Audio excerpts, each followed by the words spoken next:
2 Coríntios, capítulo 4. Lá no verso 7 em diante, eu queria ler junto com vocês. Quando fala assim, o poder de Paulo vem só de Deus. Temos, porém, este tesouro em vasos de barro, para que a excelência do poder seja de quem? Seja de Deus, e não de nós. Temos, porém, esse tesouro em vasos de barro, para que a excelência do poder seja de Deus e não de nós. E ele também diz, se a minha vida se resume na vida aqui embaixo, eu sou o mais infeliz dos homens. Hoje, pessoal, grava isso no seu coração. O reino de Deus precisa habitar dentro de nós, para que amanhã nós possamos habitar aonde? No reino de Deus. Então não é porque você merece que você vai receber. Não é porque eu mereço que eu recebo. Eu sou um vaso de barro. É pela infinita misericórdia de Deus e para a glória dEle, que Ele nos enche do Espírito Santo. Que maravilha, né?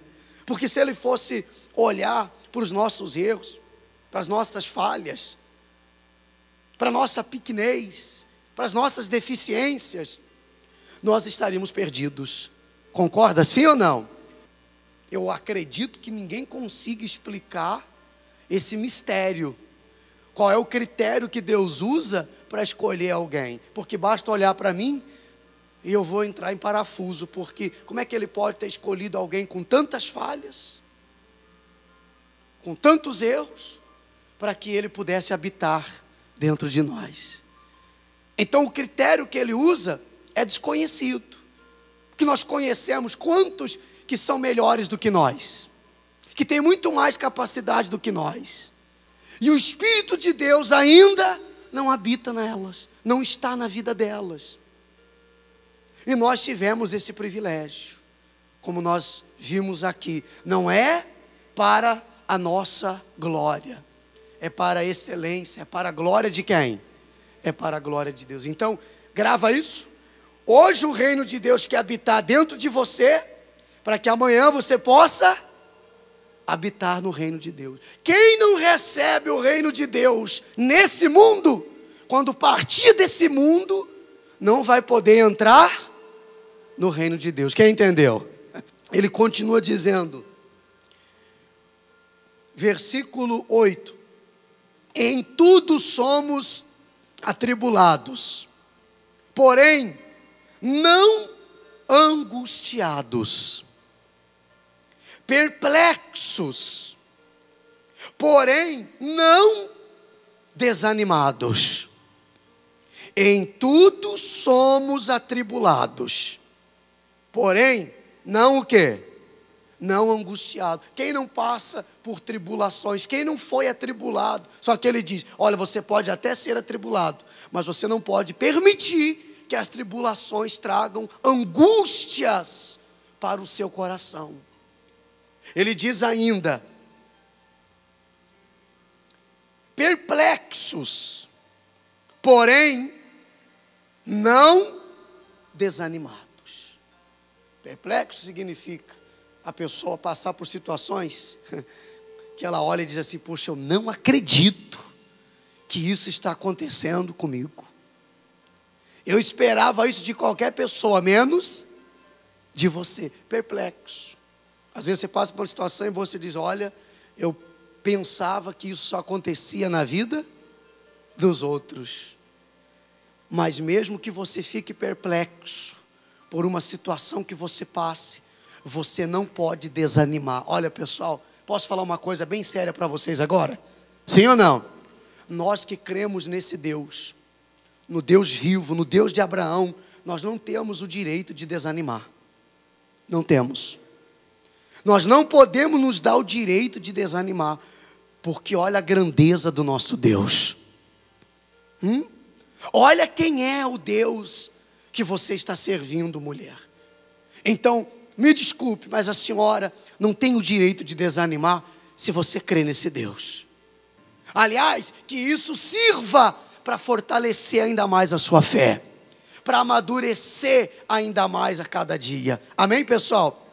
Continuando, ele diz, próxima linha: perseguidos, porém não desamparados.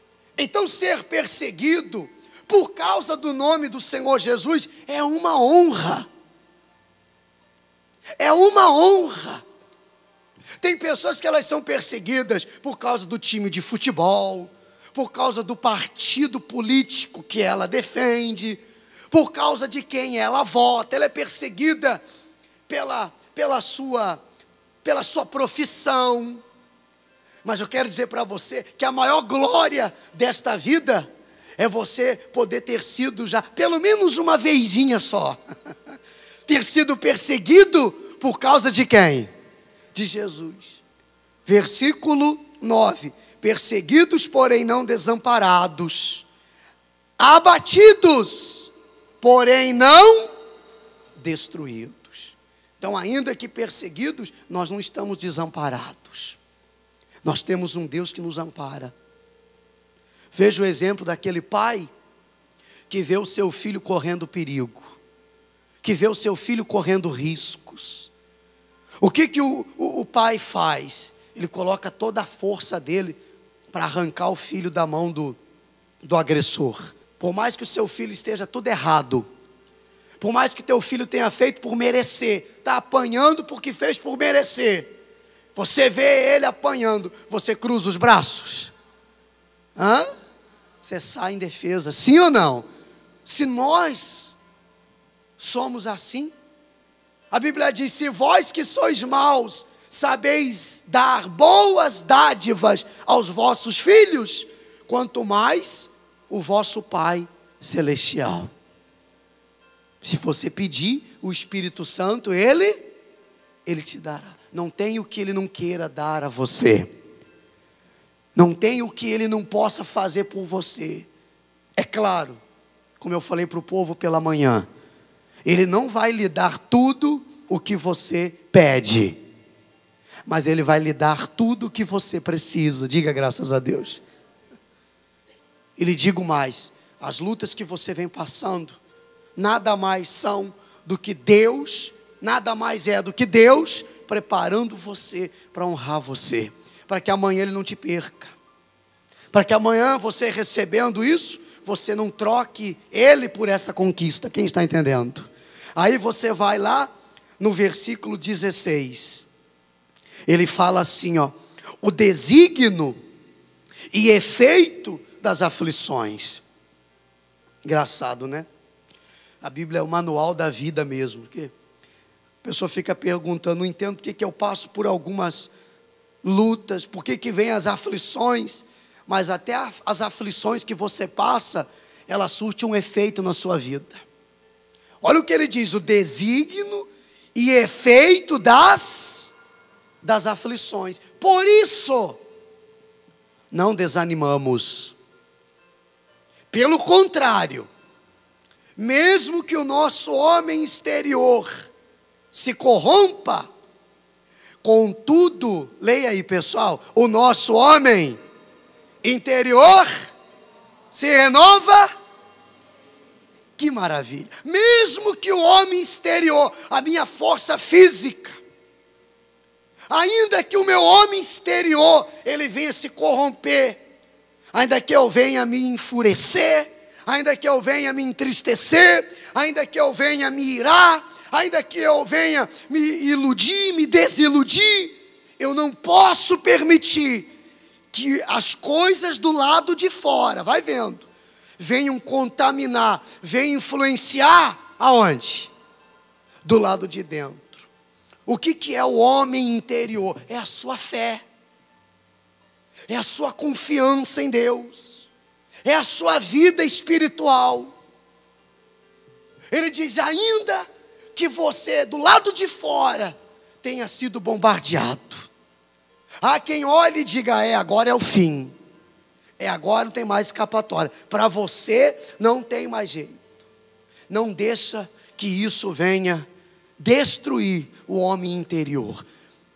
A sua fé, ela tem que se renovar todos os dias. É por isso, pessoal, que eu vejo a necessidade de todos os dias, de abrir mão de toda a minha vida, para estar aqui só para atender as pessoas que desejam a salvação. Eu vejo essa necessidade. Versículo 17, porque a nossa leve, o apóstolo Paulo também, às vezes ele soltava umas para a gente pensar, né? Olha como ele trata os momentos difíceis que a gente está passando. Por quê?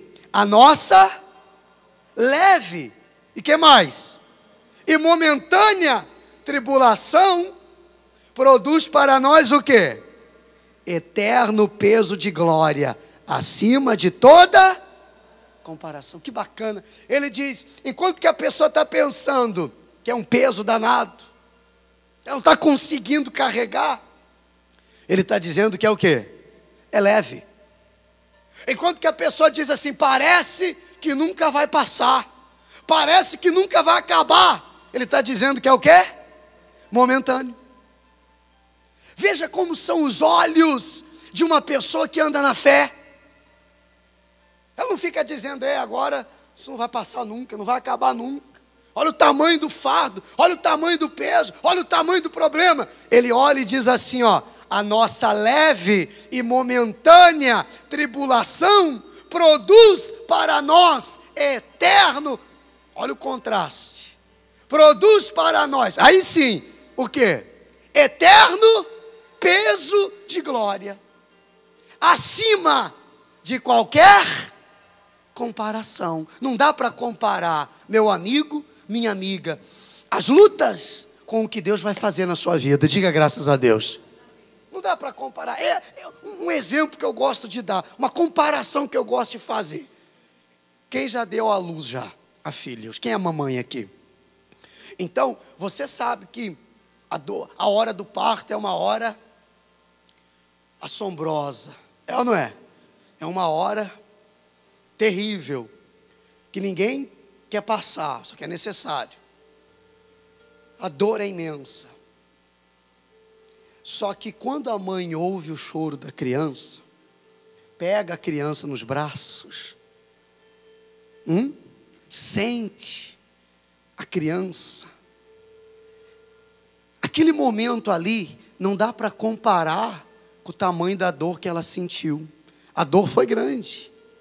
Os 9 meses, o corpo todo deformado. Não é assim? Vai amamentar, virão lutas ainda.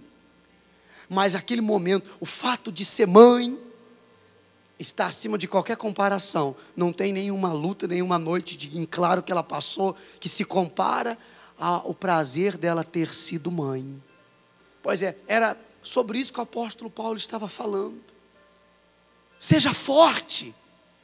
Porque quando a dor passar, quando você vencer, você superar essa situação, você vai olhar para trás e vai dizer assim, puxa vida, valeu?